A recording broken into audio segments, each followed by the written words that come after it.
Firstly, I just want to introduce our first speaker for the very first session that we have, which is called Visions of the Body. It's a great pleasure to have Corinna Wagner with us here today. She's Associate Professor at Exeter University, and she's here today as a specialist in the anatomical body and the waxing and waning of realism. I say here today about this because she has other specializations as well. She's the author of the eminent book, Transparent Bodies, about anatomy and art. And as you're just about to find out, an absolutely fascinating and engaging speaker. So, Corinna, it's wonderful to have you here. I'm going to hand over to you, and thank you. I'm going to raise some, I think, quite large questions and some big, massive, perennial issues around ways of viewing the body and ways of representing the body. And I'm going to begin with that phrase, know thyself. So this motto is really a shared motto historically between artists and anatomists. You can find it in anatomical theaters all over Italy or the Netherlands. You can find it in frontispieces and title pages of books on anatomy for artists and anatomical treatises for surgeons and doctors. So know thyself became a really important motto historically around, around the Renaissance, just to give you a big general, around that time. And here's why. Here's the problem. Here's 3 comments that express this problem. One, this is a comment from a surgeon, as you can see, Richard Seltzer. And he writes this: even now, after so many voyages within, after so much exploration, I feel the same sense that one must not gaze into the body, the same irrational fear that it is an evil deed for which punishment awaits. Consider, the sight of our internal organs is denied us. To how many men and women, I add, is it given to look upon their own spleens, their hearts, and live? The hidden geography of the body is a Medusa's head, one glimpse of which would render blind the presumptuous eye. And I've put in red the sort of key terms there. This is about ways of looking and what one should and could and what one mustn't look into. And there's something really interesting about somebody whose life's work is to open the body, to dissect the body, to see inside the body, has this kind of mythos, really, refers to the Medusa's head, to think about all the issues that raises. Now here's a second quote. And I only got 3, and then we'll just look at images. And this is from the philosopher Friedrich Nietzsche in the 19th century. He says, what do human beings really know about themselves? Are they even capable of perceiving themselves in their entirety just once, as if stretched out, as if in an illuminated glass case? Does nature not remain silent about almost everything, even about our own bodies, from the twists and turns of the bowels, the blood, the nervous system? Nature has thrown away the key. We can't actually get to know ourselves because we can't understand our own interior workings. And this is the third one. And I've just got a few, I know there's French speakers here, I've heard you, so I won't even attempt to pronounce these phrases properly. But the contemporary philosopher Jean-Luc Nancy makes this point about, you know what, after all this history, where artists have wanted to represent the body by knowing how it works, by taking it apart, by knowing it from the inside out. All this stuff about knowing thyself in that way. He says, no, I want to somehow draw a line under that and say, actually, the self and the way to represent the figure in art is all about surface. And so we should stop trying to penetrate deeply to understand how it works from the inside in order to represent it properly on canvas or in wax or in stone or whatever it might be. So he says the truth is there on the surface. And he refers to this Nan Goldin photograph and this painting to make the point that the bodies in both of these works of art are all the message, the meaning, the identity, the emotion is all on the surface. It's all on the skin. And it's got nothing to do with how that body operates underneath that surface. Okay, so I'm beginning with those three passages as a way to open up thinking about this relationship between the physical body and its interior and representation in art. So I'm going to take us back to this moment in time, 1545. So people say this is the moment when the modern body comes into being. This is when the modern body is born, and that is with the anatomical treatise by Vesalius, so often called just the Fabrica. So, oh, sorry, hang on, I'm going to skip ahead. And so here is the frontispiece to Vesalius's Fabrica. Now, this is a moment where everything changes, because Vesalius says all through our history since the classical period, we have great sculptures, but they're all these sort of idealized forms. We have to know how the body really works, and the only way is to take it apart, is to look inside of it. And anatomists must have, with their hands in the flesh, in the bones, must have the dissecting knife in their hand in order to know how it functions. So too must artists go through that process. And this is a real shift in thinking, because before him we had, let me just go back. Does it go back?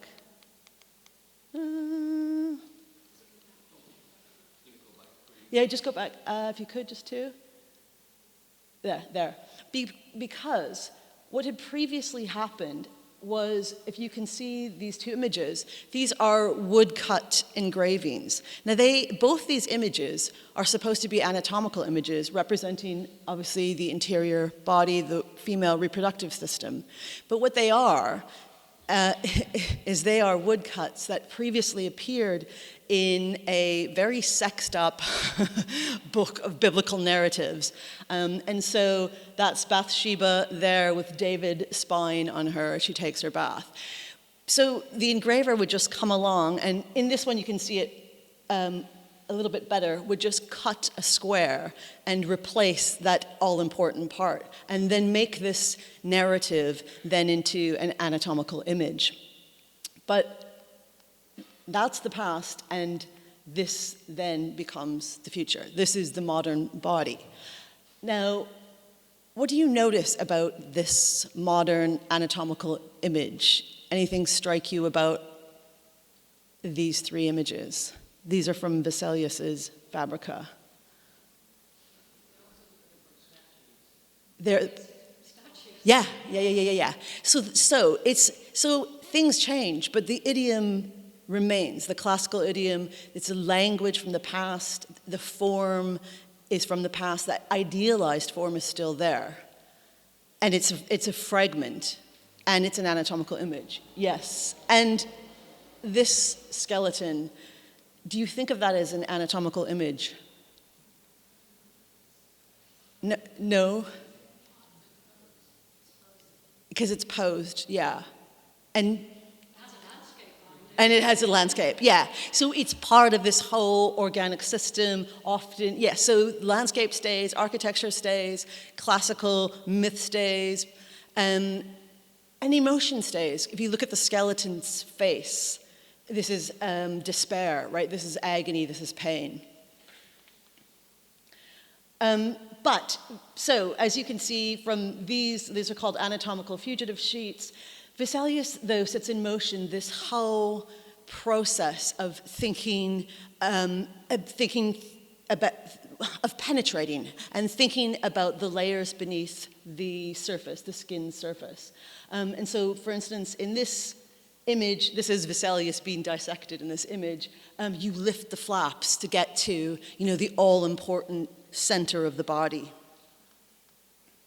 Okay, so as time progresses, though, artists and their anatomists, because they work collaboratively, and often anatomists are incredibly skilled artists, they attempt to represent the real in more and more graphic, objective, clear, decisive ways. And so I love this image because I think it just captures very clearly this enterprise, this aim of getting to the real. So this is a blown up image of the abdomen, but as you can see, Bidlew, the anatomist, has decided to include the fly there so that the viewer gets a sense that this is a dissection that is happening, that you are there in the dissection room, you can smell, you can see what the anatomist smells and sees. And Bidlew sets out his aim here, and it tells you about this move towards realism very strongly. He says the goal is to pass on to our descendants something perfect without ornamental and misleading representations in the illustrations, because none of the anatomists, as far as I know, has ever drawn and published a representation after life. So taken from that moment, the moment of dissection, as the anatomist and the artist sees it, of all the parts of the human body. So he's setting himself up as this kind of new realist who is giving us this view.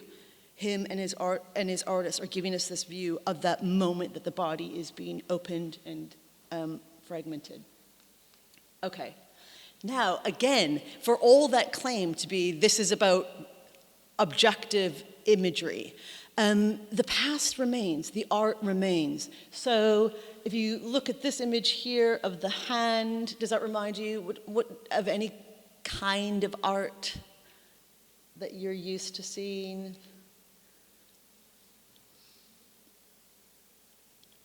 And again, does it look like an anatomical image or does it look like an artwork? It's fantastical. Yeah, there's something fantastical about it. Kind of surrealist, yeah. It's what? Yeah. Yeah, absolutely. And it's kind of like a still life, right? There's something still life about this. It's like a memento mori image with the book. And even this kind of image of the brain, which is supposed to be so very, very objective, here it is, there is no landscape, there is nothing else around it. Actually, there's something of still life in that image. So if you look at the walnut or the crusty loaf of bread there, oh yeah, I won't go back. It looks something like that brain. And as we move forward in the Enlightenment world, end of the 18th century, William Hunter is often seen as the scientist who most decisively establishes the realist image, a dissective way of looking into the body. And here's an example of the pregnant uterus in his treatise of 1775. But even as he's trying to say, this is exactly what I see, by giving us, as you can see there, can you see that square? Yeah, the reflection of the window in the chorion, the membrane in the uterus. But that too, I mean, if you compare that with the kind of reflection in still life on glass, it is still part of an aesthetic image. You cannot take the art out of these kinds of images. But enough about what the anatomists are doing. There's also something about anatomy inflecting art. Yes? Did Hunter do the drawings himself? So Hunter did not, no. Many anatomists did. So, and some of them we don't know because sometimes they had more than one artist. and often the artist would not sign it. And someone like Vesalius did a lot of his own images, although he also had an engraver. And Hunter did not do his own. And but he also had a very strong aesthetic sensibility, and in fact was the first professor of anatomy at the Royal Academy of Arts. Yes, and so in fact, so he was there's a lot of collaboration. I mean, that's one of the things that excite me, is the collaboration between scientists and artists, and Hunter is an example of that. So this sculpture, called Smugglerius because allegedly it was cast from the body of a criminal hung for smuggling. William Hunter saw him and said, "He has the best muscles I've ever seen. I must have that body." And so they did. They got the body after this man was hung. And they stripped it, made it into an écorché, and he worked together with his artists to cast it. And do we recognize that pose? Yeah.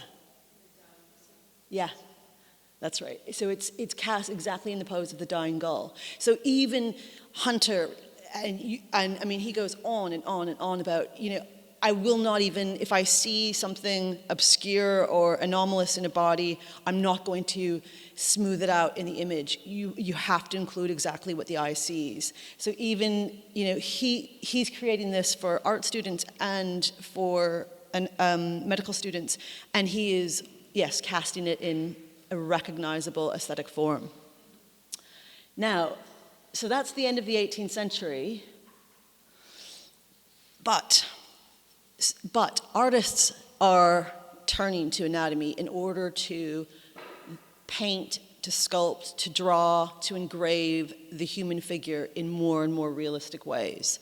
And I know some of you have heard this before, but this is a brilliant example of this at work, and it's this. So, has anybody seen this? It's in the Royal Academy still. Okay, so this is the anatomical crucifixion. It's an écorché made in 1801. And it was made because a group of Royal Academy artists got together and said, I'm going to get you to go back one image for me, and said, if you look at the history of art, if you go to Italy and look at all those wonderful, beautiful paintings in all the cathedrals and churches of the crucifixion, it's one of the most important images in Western civilization, but it's always lacking in some way. And it's lacking because, and one of their examples is this, Rubens' Descent from the Cross there.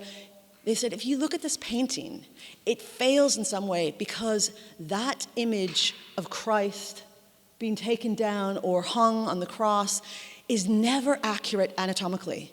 And people who view it can never get the real emotion of that moment. They can never get the real meaning. They can never get to the heart of what this represents. They can never feel the pain, understand the sacrifice. They can never feel the despair. They can never really have this kind of intense engagement with this image because it's not anatomically accurate enough. So they say, Rubens, it's wonderful, but it fails in some way. So Causeway and Banks, they got together with an anatomist, Carpew, and they said, next time there's a criminal who's going to be put to death, let us know. We're going to come and we're going to take this body and we're going to take the skin and fat off of it and hang it so we can see the muscles, see how it really looks. And so this poor chap, a Chelsea pensioner, probably suffering from dementia, challenged his neighbor to a duel, and his neighbor said no and walked away, and he took out a gun and shot his neighbor. And so he was charged with murder and put to death. So the artists and the anatomist went to the site of death and hung the body, as you can see here, right away, still warm, to watch it cool and droop and hang. And then they cast it. And so there it is. So it's for the use of art students in the Royal Academy. They made two. One was destroyed in a bomb, but this one remains. So that gives you a sense of how strongly artists at a certain point in the 19th century are turning towards realism. And then what happens after that is that we have at least, well, it's always sort of debatable, but we've got a big chunk of very influential time, a good century of realism. So artists striving more and more to represent the human body in that kind of anatomically accurate, sort of with forensic vision, as much as they could. But something happens in the mid-19th century, and it starts to gain momentum. And by the last decades of the 19th century, a lot of artists and philosophers, thinkers, aesthetic theorists are turning against this move towards realism, and in particular, anatomical realism around the body. And so, in particular, you get John Ruskin, the very influential artist, architect, and thinker. And John Ruskin says in his Oxford lectures and all of his books, he turns strongly against anatomy for artists and says, no, artists have got to stop. We've gone too far, and our art is becoming really tainted. And when I look back through history, I don't see what those three artists saw, which is Christ's figure should be more accurate. What I see is two strains. And from Michelangelo down, those artists who have had this anatomical training lose something. They lose a way of looking at the body. They lose a way of representing it. They lose this kind of intangible, emotional, sort of subjective quality to their art. And those that all the way down from the classical period who have avoided that kind of dissective vision, he calls it, produce art that has got this sort of indescribable something. Art which has emotion, which has meaning that somehow gets lost in the overly realistic image. And so he gives us examples, as Ruskin does in very strong language. He turns to this image, Dead Christ, of Mantegna's image. Do people know this painting? Yeah. So, do we like it? Do you like it? You don't? You do? Yeah. Yeah? Yeah, okay. So I rather like it. I think it's really incredible. But, like Jen, Ruskin detests it. He absolutely detests it. And he goes on and on about how much and why he detests it. And he says, look at this. It is exactly characteristic of the madness that has polluted the work of Da Vinci and Michelangelo with that science of the sepulchre, with that science which is anatomy. It is revolting. And he goes on and says, women should not look at this because it will just completely degrade them. The painting is only an anatomical study. It is vulgar. It is ghastly. And he says, Mantegna thinks he's so clever by this amazing, well, I say amazing, sorry Ruskin, but this foreshortening of the body, this view that we have. And Ruskin hates it. He says, the discoloration and this foreshortened body is indicative of how science, anatomy, is degraded art. Yes. It's also what? Oh, yeah. So that's actually, that is actually a really interesting point, because there's something really interesting historically about the fact that the turn towards anatomical realism happens at the same time that we get perspective and that we get new wood-cutting techniques and new techniques of representation which allow artists also to represent things more accurately. But Ruskin loves that, weirdly. He says this is the exact opposite. Now, would you see these as opposite? Okay, so he sees this as exactly opposite. He says Holbein is amazing. Is a totally gifted artist. And he says the body of the dead Christ in the tomb is brilliant. And it shows us that Holbein refused anatomical study, wasn't interested in it. And says he's in the kind of tradition that those great classical sculptors were in that he looks at the face first. He looks at the face first. Now that seems weird to us because we might think of, we look at, David or those sculptures and we're like, that's all body. But for Ruskin, and this gets us back to those 3 passages at the beginning, Ruskin says, yeah, those bodies, though, are about surface.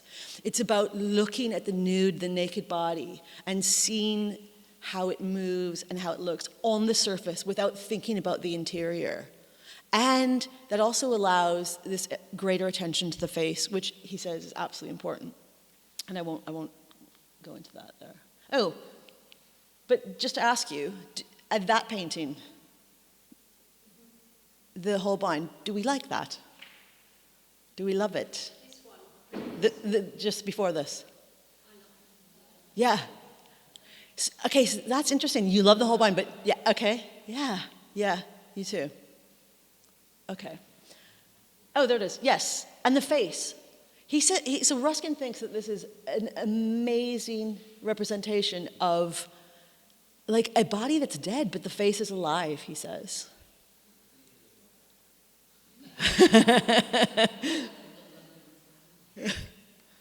Okay. Now we might get upset here.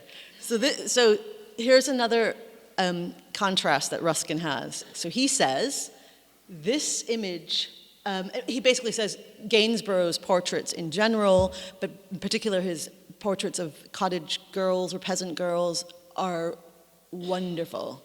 And he says, look at it. And also remember what is happening in the 19th century is we have photography. And so photography is giving us, supposedly, a much more accurate view of the world. In fact, a view of things that our eye misses. It freezes, it captures, it holds, it provides an index to things all around us and to the body, and shows us the body in ways we miss, okay? So Ruskin says, forget it. No photography and no science, no anatomy, no industry will touch or reach for an instant the supernaturalness of Gainsborough's bodies and faces. And he refers to that painting, okay?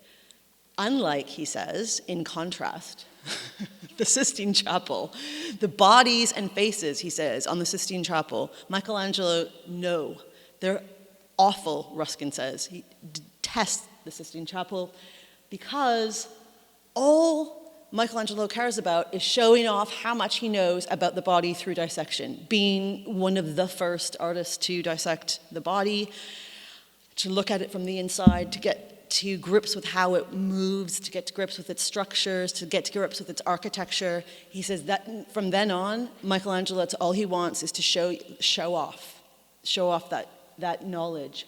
So the Sistine Chapel shows an affinity with mechanism. It's the body as machine rather than the body as this living, vital thing.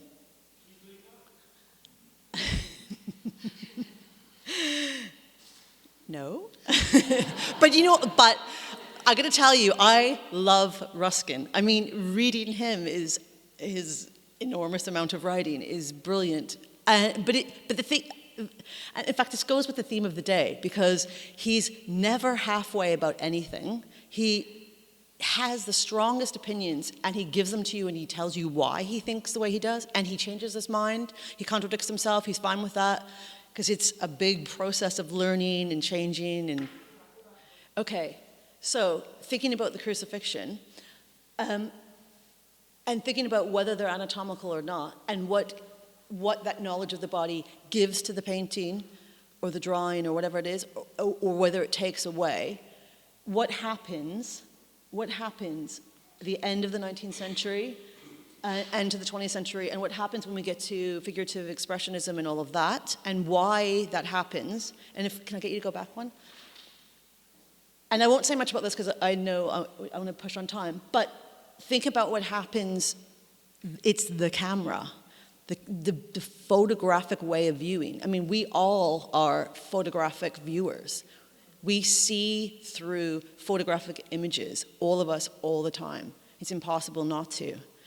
We've lived with those images for quite a while.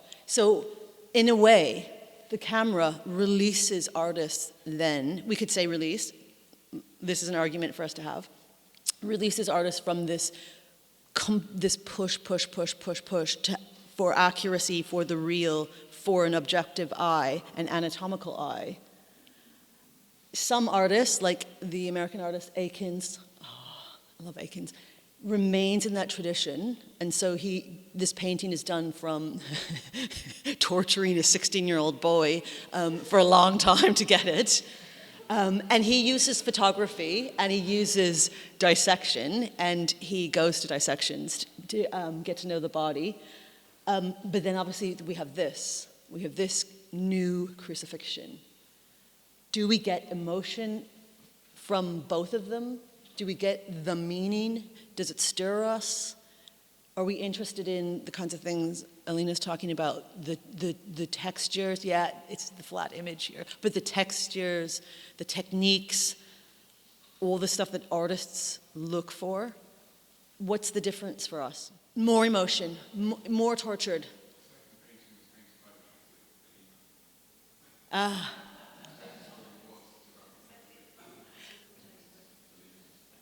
Yeah.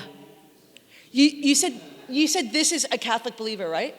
Yeah, that's right. And this, if we're just going to guess, yeah. No, that's right. That's exactly right. And in fact, one of his goals, as he said, was to take out the Christianity, really, but to have that's interesting. Nothing is anew. It is all this intertextual. It's engaging with, so all the goals, whatever they are, emotion, identity, subjectivity, whatever it is, or accuracy, objectivity, is all caught up with the models and the way of viewing that we have that is, communal, historical, cultural, reaches back, way back. And then to this.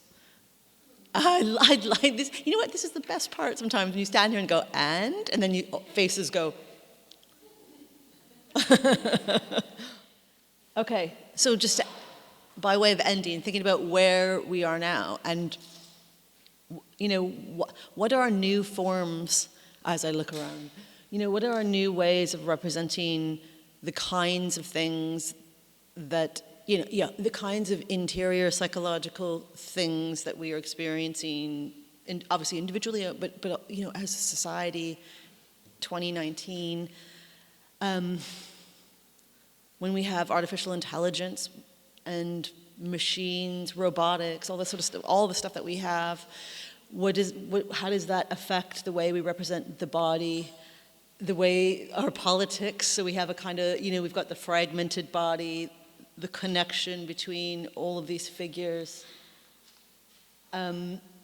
So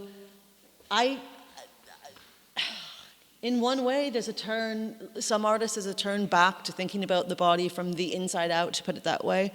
Jenny Savile's work is an example, and her training is part of this kind of training that happened historically. She attends surgeries, anatomy, thinks about dissection. She's interested in forensics and pathology, ways of looking, reading. The body is a kind of medical text. But it's also about classical forms, still has abstraction. And also, it's a global world. And so also, this is all very Western-centric that I've got it, but Eastern influence to go along with what is obviously a very anatomical, opened, dissected body in a lot of ways. And I love this quote from her: "Human perception of the body is so acute and knowledgeable that the smallest hint of a body can trigger recognition." And so, that's one of the reasons we're talking about the figure at the center of things. The body is a text, it speaks, it can be inscribed upon in artworks. And there you all are. So I just included these, they're around us, but here they are. So yeah, I'd love to know what you think about the way you represent, the way you look at the body, and what we think it should do or look like, or want to see it look like in art. Thanks.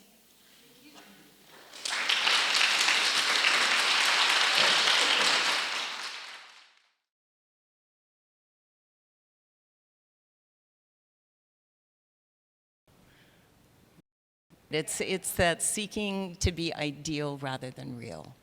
And it is. I've made it that way on purpose because it is a religion.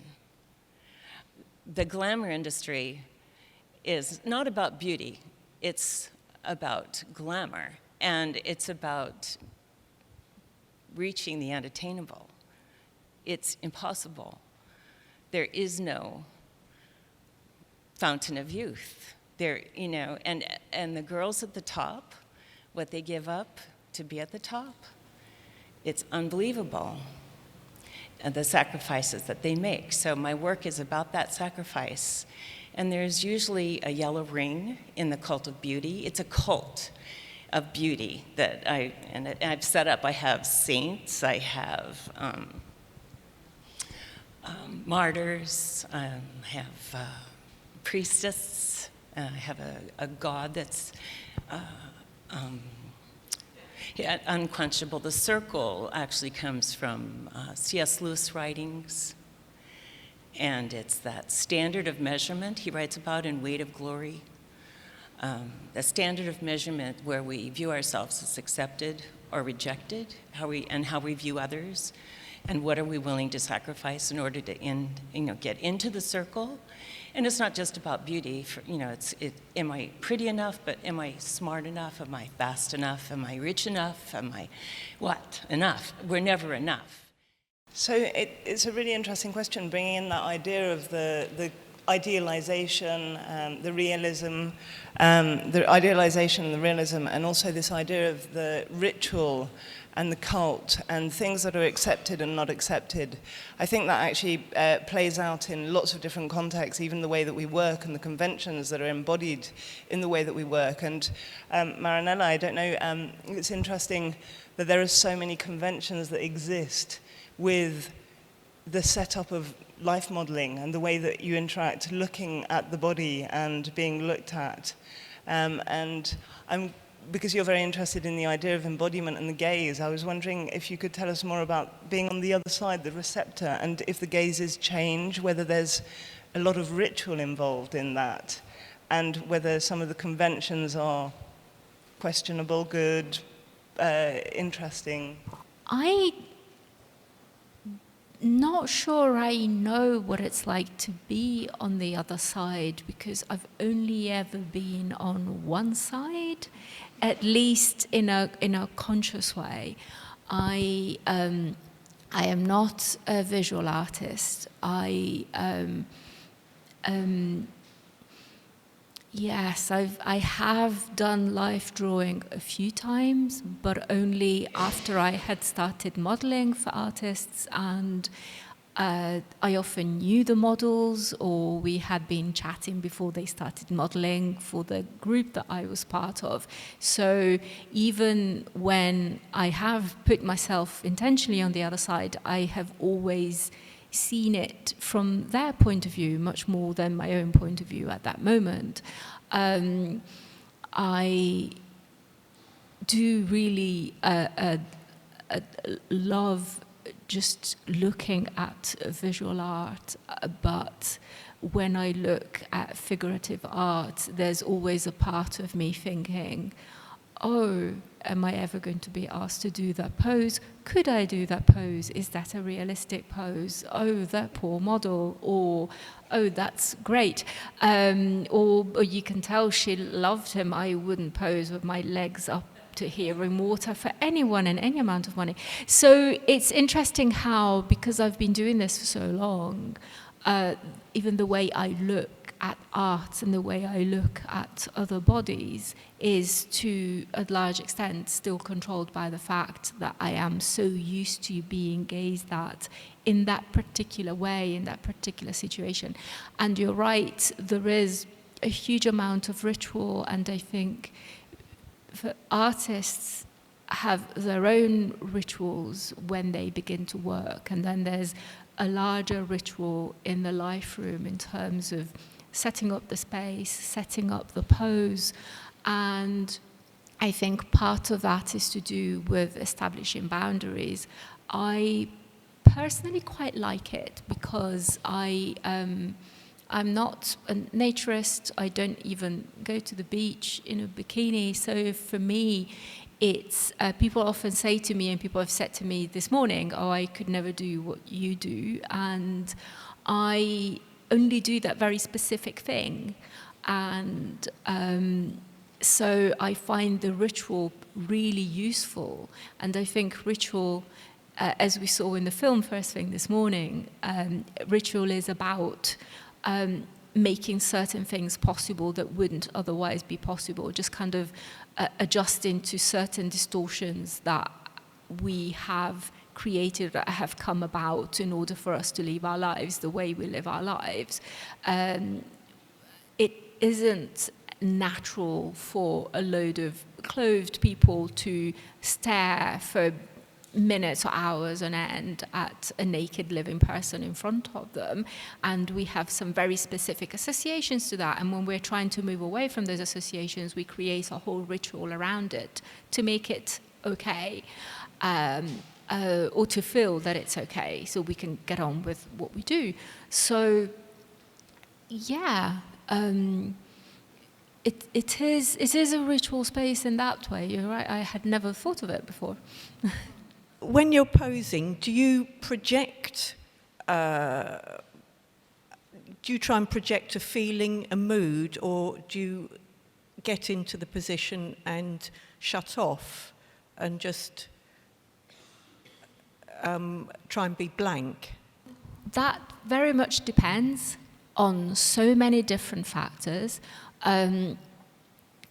One of the reasons I love life modeling as a job is that it allows me headspace to think about other stuff if I'm writing or translating, which is mostly what I do at the moment. It allows me to think about that. It allows me to go over a bunch of things in my mind that I need to be thinking about. It allows me to think about my dinner. It allows me to space out for a bit. I am so often asked by people, "Oh, what do you think about?" And I always think, "Oh, you really don't want to know." So that is interesting. That is not to say that I don't ever think about what I'm projecting, but sometimes I do. It depends on the work, it depends on the pose, it depends on the whole setup of a class and how performative it is, and if there's a theme to it, for example. So it does depend on many different factors. Sometimes I do. Life modeling is really not about projecting, it is about being projected on. So it's the opposite. And in a way, a lot of my concentration goes into allowing that to happen so that people get what they need and what they want, while still maintaining my own integrity as an individual.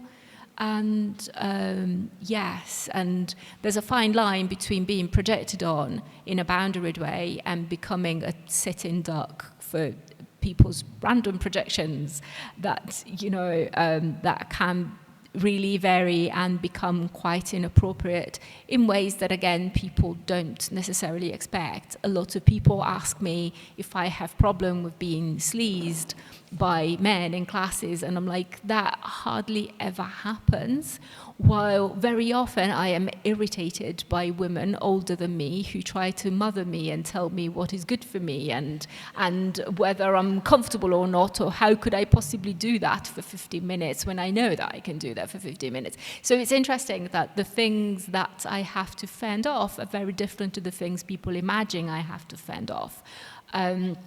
So again, it's that kind of enabling the projection that needs to take place in order for my body to be used in that way, in that space by those people, without that interfering with me as a person.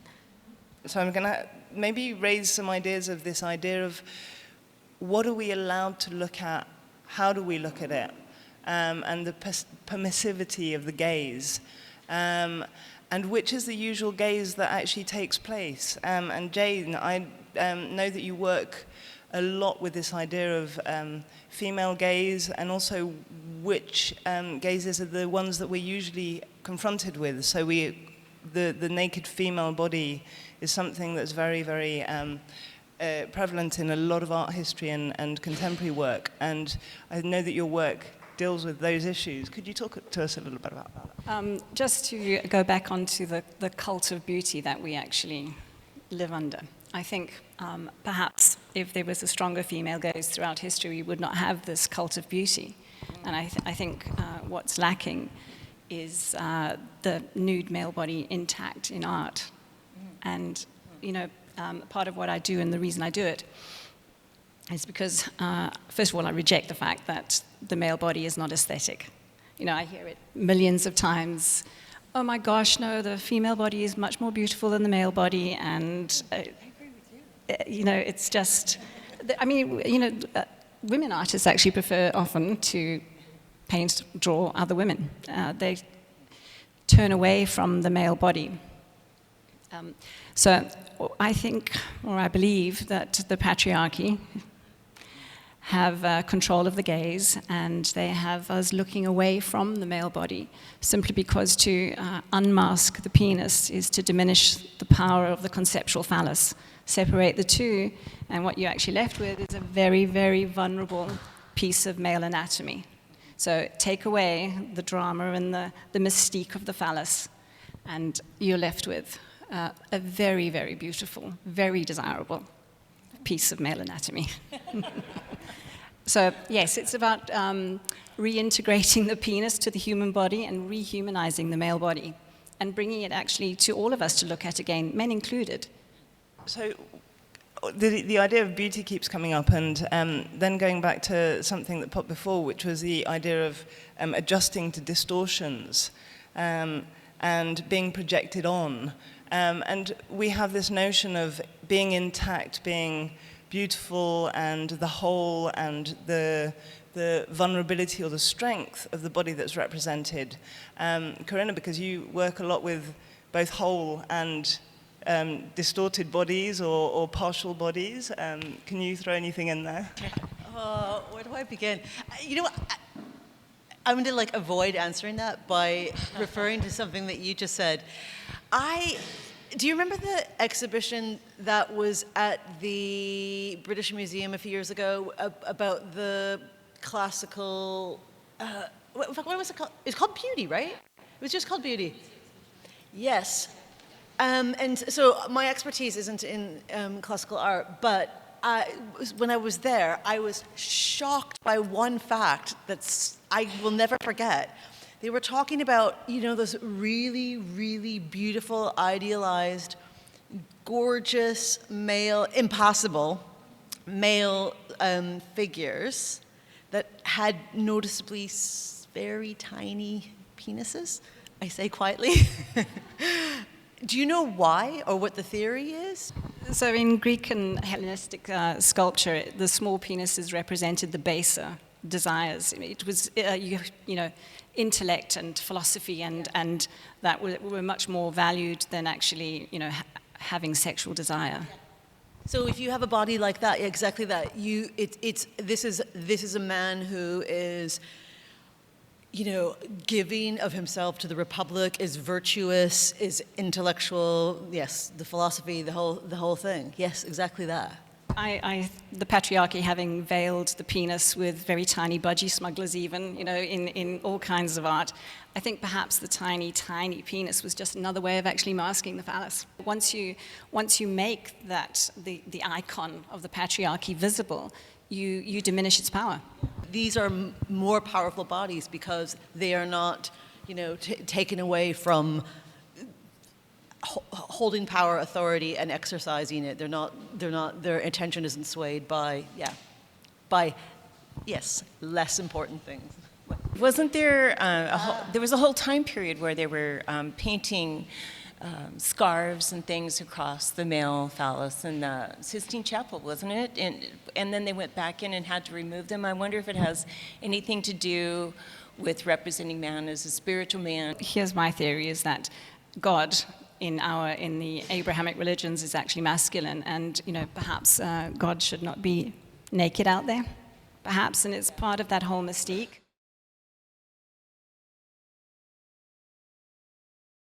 So I was just saying that my recent experience for myself is going back to life drawing. I was confronted with a young female model, and for the first time a vaginal piercing. And when I'd been taught to look at the model before in the past, I'd always seen it almost as a still life, just try and represent exactly what's there. But for the first time I was confronted with something that made me appreciate the personality that was in front of me, and it changed the way I looked. And I can't say that I wasn't a little bit attracted by it.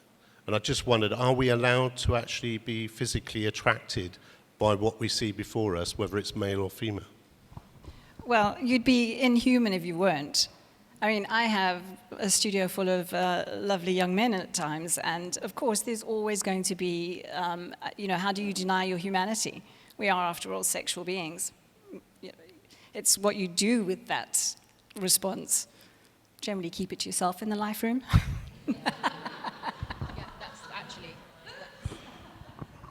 Yes, I would say that's the trick, and not just in the life room. It's I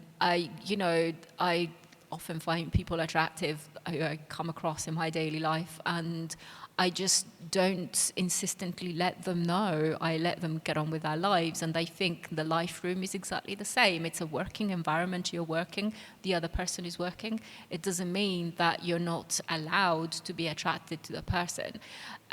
It's about how you treat that person, and you treat that person as more than the sum of your projections. That is still a person there.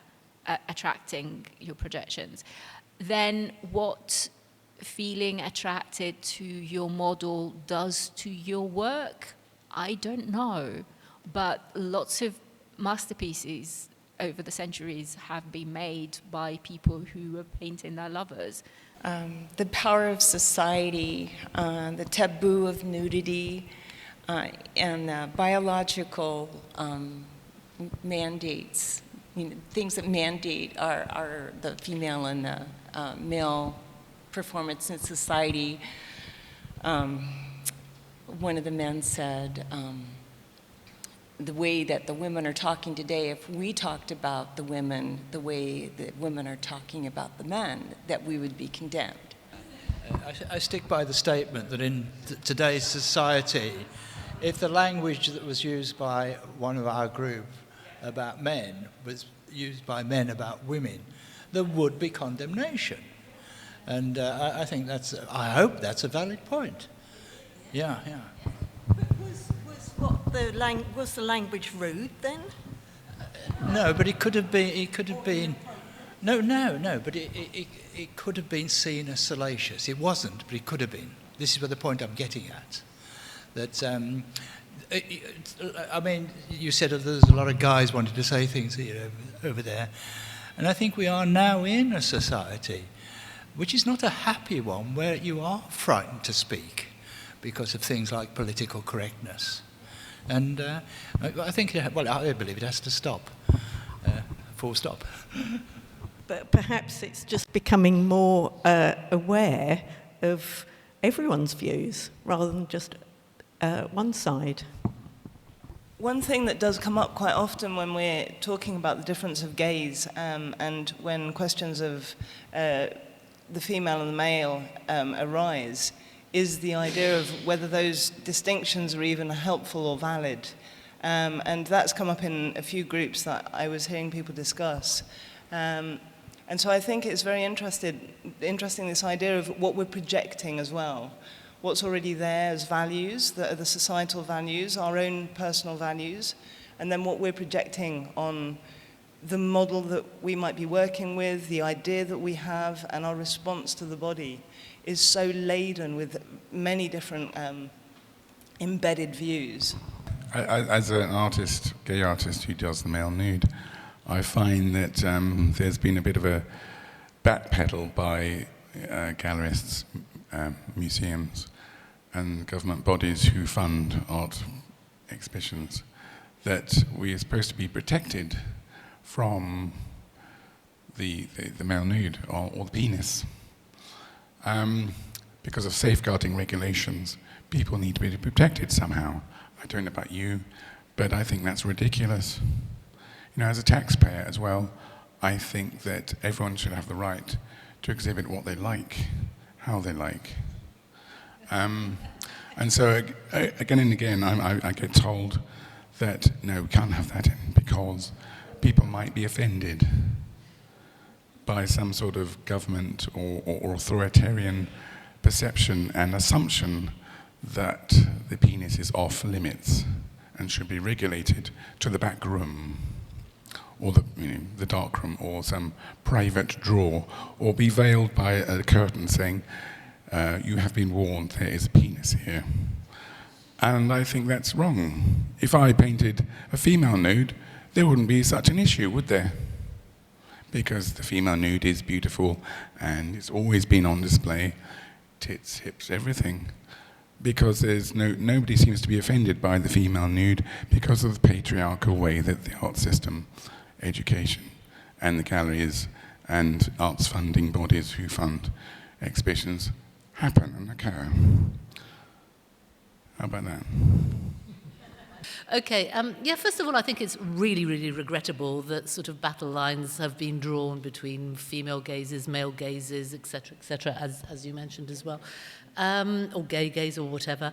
And there is, I mean, in the attempt to redress some imbalances, I think perhaps, things have got to the extent, not just in the male-female whatever thing, but in general, that people take offence so very, very quickly. And it does create a sort of a feeling, an atmosphere of uncertainty and not being able to trust that you can say what you want to other people, or that you can have a discourse without immediately being slammed by someone or the other who's taken offence over something or the other.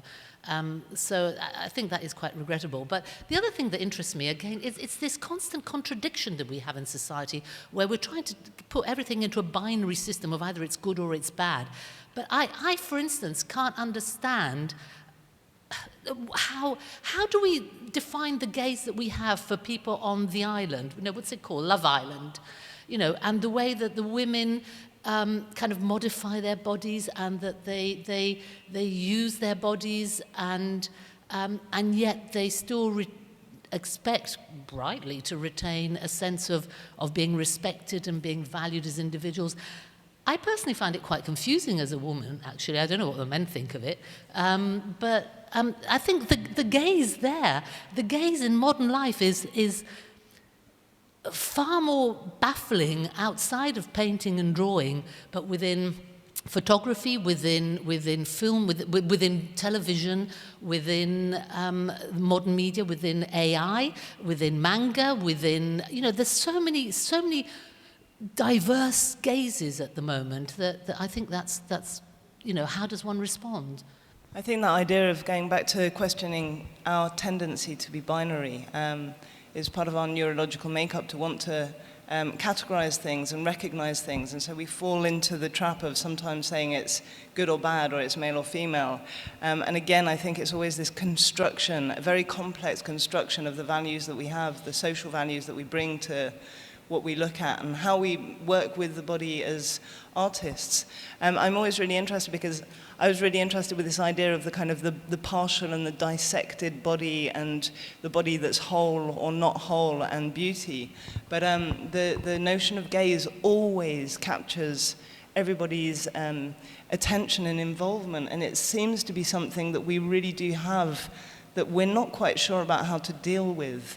And so I'm glad that it has come up again, and it's always fascinating.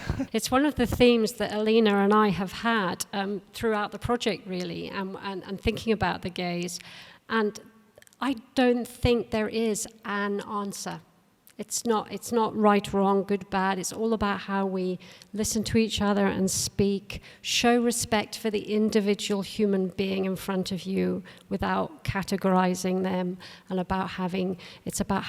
being able to have conversations too, where someone may say something that you may think is problematic, but just keep calm and talk it through. Let's see how people can come to better understandings about how they're viewed or how we view them. So it's about holding paradoxes, holding ways where we're not entirely sure. I might feel offended by certain things, but I'm just going to put that to one side so I can listen deeply and understand better how someone else may see something different from me. I'm finding this really interesting, and I don't want to add much more, but I'd like to say that the way that we view expressive behavior as either offensive or politically correct and repressed is itself a binary. And I believe that there's a way of looking at the way we express ourselves through writing or art, like visual art or music or whatever, as not simply, oh, if I am free, then I need to be completely free, as in I don't need to think about anything and I can just do exactly what I like and what I feel like doing in the moment, or I am going to be prey to all the dictates of my time and not say or show anything I want to show. There's a way of taking responsibility for the message that we put out there for other people to see.